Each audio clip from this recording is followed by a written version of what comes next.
The Saturday afternoon that changed everything.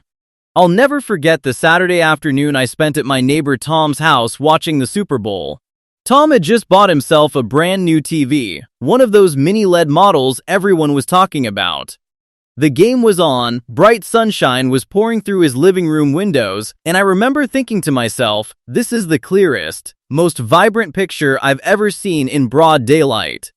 The green of the field practically jumped off the screen. Every player's jersey looked like it had been painted on.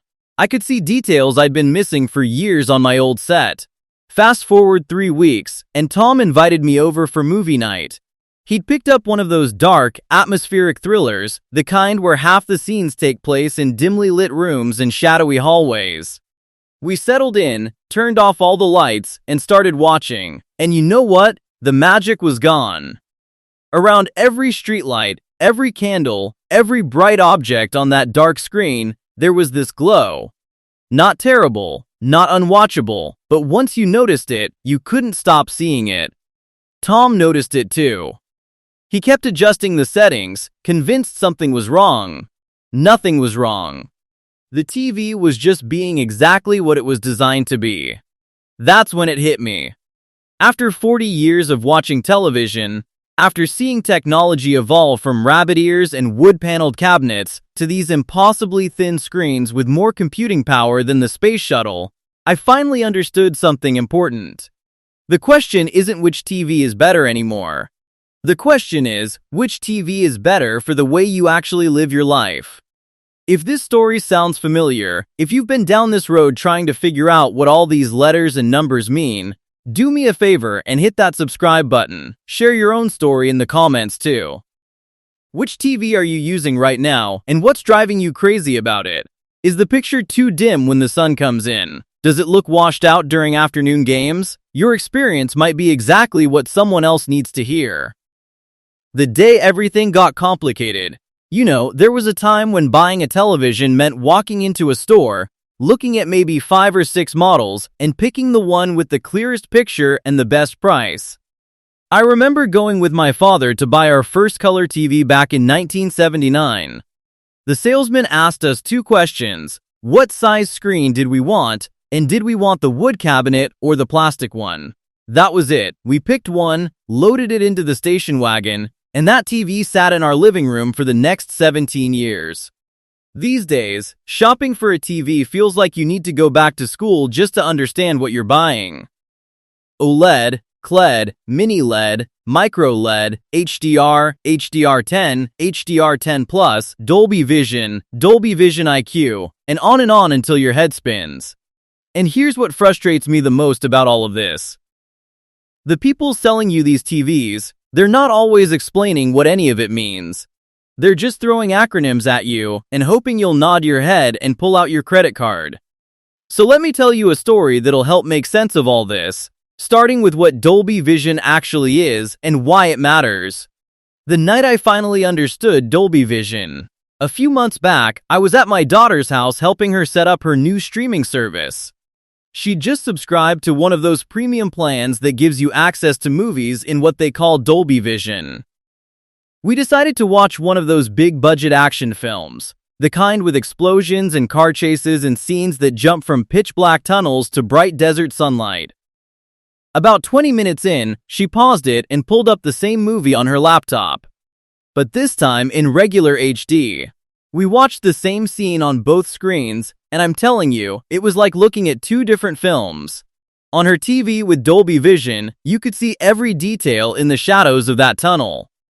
The explosion that followed was so bright it almost hurt to look at, but you could still make out all the debris flying through the air. On the laptop, that same tunnel was just murky darkness, and the explosion washed out half the screen in a blob of white light.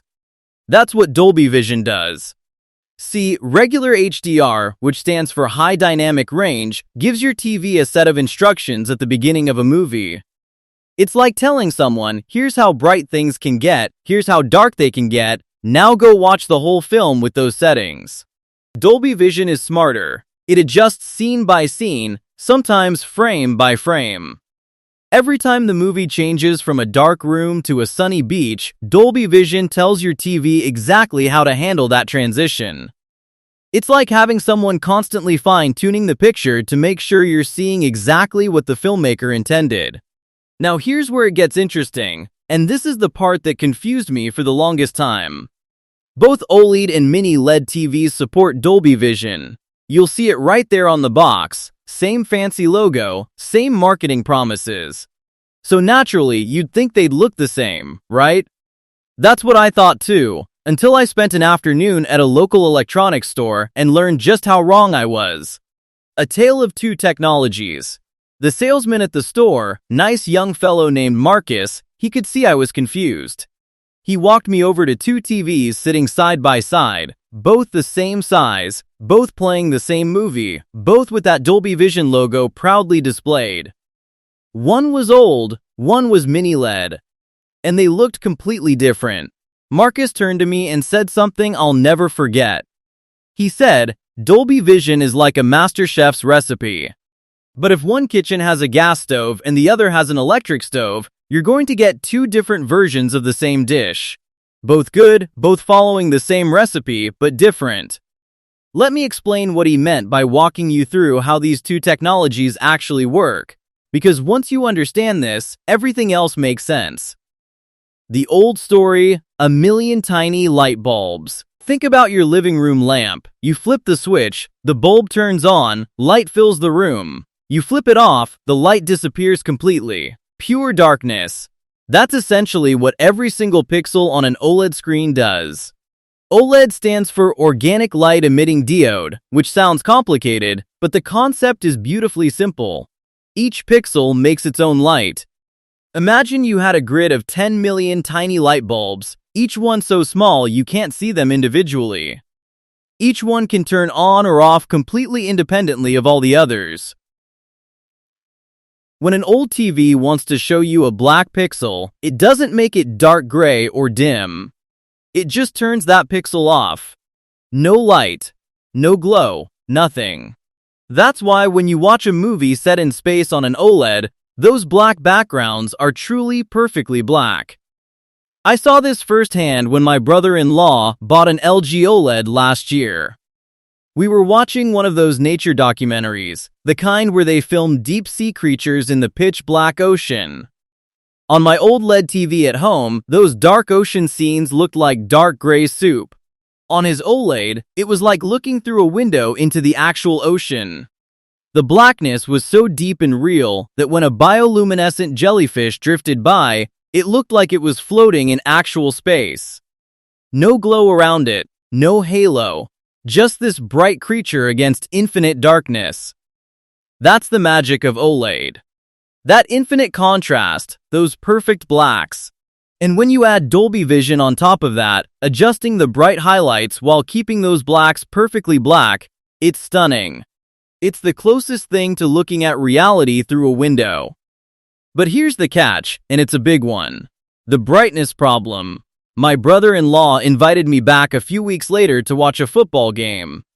It was a Sunday afternoon, beautiful day, sunshine streaming through his windows. He'd been so excited to show off his new TV again. We turned on the game and, well, the picture looked okay, but it wasn't impressive. Actually, if I'm being honest, it looked kind of dim. The whites of the uniforms looked gray. A mini LED television can make bright explosions look brilliant while keeping a dark sky genuinely dark. Not perfectly dark like OLED, but far, far better than what LCD televisions were capable of even 5 years ago. And because mini LED screens are still LCD-based, they can reach extremely high peak brightness, numbers like 2000 or even 2600 nits, that make a real difference in bright rooms and in HDR content that's designed to take advantage of that brightness. Mini LED also eliminates the burn-in concern entirely. Because the pixels themselves aren't self-emissive, there's no risk of any individual area degrading differently than another based on what's been displayed. For people who watch a lot of news, sports, or gaming where static elements sit on screen for long periods, that's a meaningful peace of mind. The trade-off with mini LED is something called blooming or haloing effects, where bright objects surrounded by dark areas can create a faint glow or halo effect around them because the light zones, while small, still affect neighboring pixels. On a television with a high number of zones and excellent processing, like the Sony Bravia 9 or the TCL QM8K, this effect is minimal. On a less well-engineered mini LED set, it can be noticeable and distracting. In 2026, mini LED has become the dominant technology in large-format premium televisions, particularly in sizes 75 inches and above. TCL and Hisense have made mini LED accessible at remarkably competitive price points. Sony and Samsung offer flagship mini LED models that push the technology about as far as it currently goes. Mini LED is the right choice for bright or mixed lighting rooms, large screen sizes, sports and gaming, and buyers who want OLED-like contrast without any burn-in concern. It's the most versatile of the three technologies right now. Real-world comparison, the questions that actually matter. Here's how to think about all three technologies not in the abstract, but in terms of your actual life. Where do you watch TV, and how bright is that room? If you're in a light-filled living room with windows, or you watch a lot of daytime TV, mini LED or QLED will serve you much better than OLED. Brightness matters enormously in real rooms, and OLED's weakness in this area is genuine. If your primary viewing is at night or in a controlled light space, a dedicated media room, a bedroom, OLED's picture quality advantage becomes very apparent. What do you watch most? For movies and scripted drama with rich cinematography, OLED's contrast and color accuracy is difficult to beat. For sports and news, high-brightness mini LED or QLED offers more punch and visibility. For gaming, either OLED or premium mini LED are excellent, though serious gamers often gravitate toward OLED for its response time. How long do you plan to keep this television? This is a question more people in our generation ask than younger buyers tend to. The honest answer is that all three technologies from reputable manufacturers should last well beyond 5 years under normal use. The longer-term reliability edge tends to go to mini LED and QLED, simply because there's no organic material involved that could theoretically degrade. But OLED panels from LG and Sony have improved substantially, and a well-made OLED purchase today should serve most households for a decade without issue. What's your viewing environment over the course of the whole day? If you have grandchildren who leave the TV on a cartoon channel all morning while you make breakfast, OLED's burn-in sensitivity is worth considering. If you're the kind of household that turns the TV on to watch something specific and turns it off when you're done, it's much less of a concern.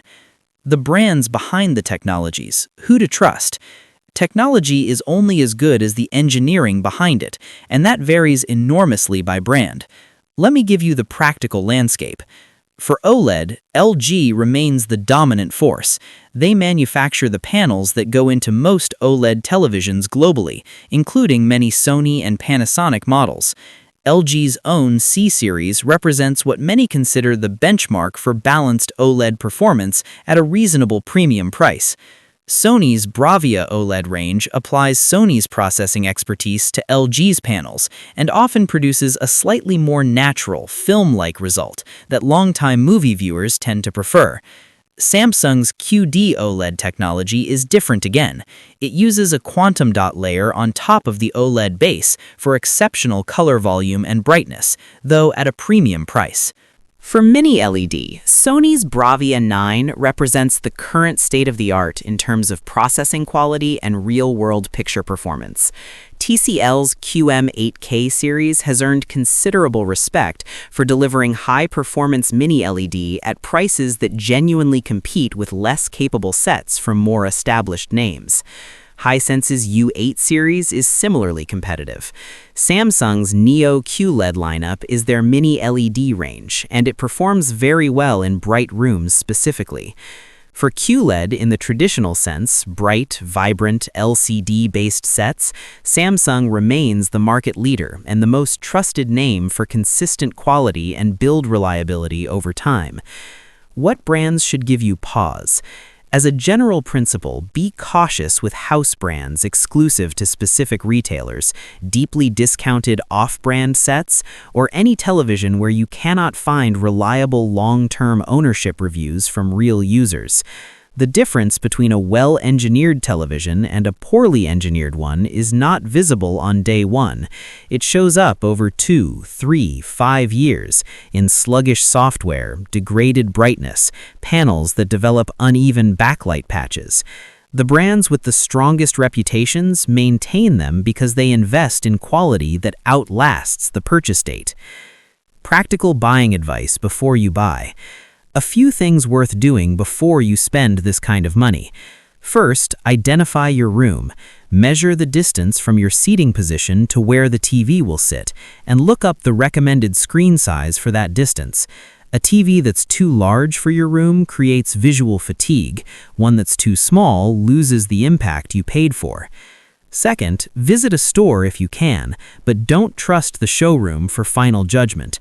Retail lighting is designed to make all screens look their best, and content loops are carefully chosen to flatter each display. The question to ask yourself in the store is, does this picture look natural and comfortable to my eyes, or does it look aggressively impressive for 30 seconds and then start to feel tiring? Natural and comfortable wins over time. Third, look up the specific model number you're considering and search for long-term ownership reviews, not just professional tech reviews from the week of release, but forum posts and comments from people who've owned the TV for 1, 2, or 3 years. That's where the real story lives. You'll find out about software slowdowns, brightness changes, reliability patterns, and customer service experiences that no launch day review will tell you. Fourth, understand your return window. Most major retailers offer a 15 to 30-day return policy on televisions. Use that window honestly. Watch the TV in your actual room, in your actual lighting, with the content you actually watch. A television that looks great in a store and disappointing in your home is a television worth returning, regardless of what the spec sheet says. And finally, don't let the price drive you toward a decision you haven't thought through. The most expensive television is not always the best one for your home, and a slightly less expensive set from a brand with proven reliability will serve you far better than a cheaper set that deteriorates within 2 years. Where this is all heading. One thing worth knowing is that these categories are converging. The gap between OLED brightness and mini LED contrast is narrowing year by year. LG's newest OLED panels, using a technology called tandem OLED, are significantly brighter than panels from just a few years ago. Mini LED zone counts keep increasing, making haloing less and less of an issue, and quantum dot technology is being layered onto everything. What this means for buyers is that the choice in 2028 or 2030 may look quite different from today, but right now, in 2026, the distinctions are still meaningful enough to matter for your purchase decision. The takeaway is simpler than the industry wants it to feel. OLED for dark rooms and cinematic quality, mini LED for bright rooms, versatility, and large sizes. QLED for reliable, punchy performance at a range of price points. Buy from a brand with a proven track record, check the specific model, and give yourself a real evaluation period at home. So, that's what I've got for you today. No agenda, no brand loyalty, no affiliation with anyone selling you a TV. Just an honest attempt to give you the information you deserve before you make this decision. If this helped you see things more clearly, leave a comment and tell me which direction you're leaning, and don't forget to share what TV you're on right now and what you'd change about it. I read every one. The description has links to some of the comparison resources and specific models we referenced today, so check those out at your own pace. Take care, take your time with this purchase, and I'll see you in the next one.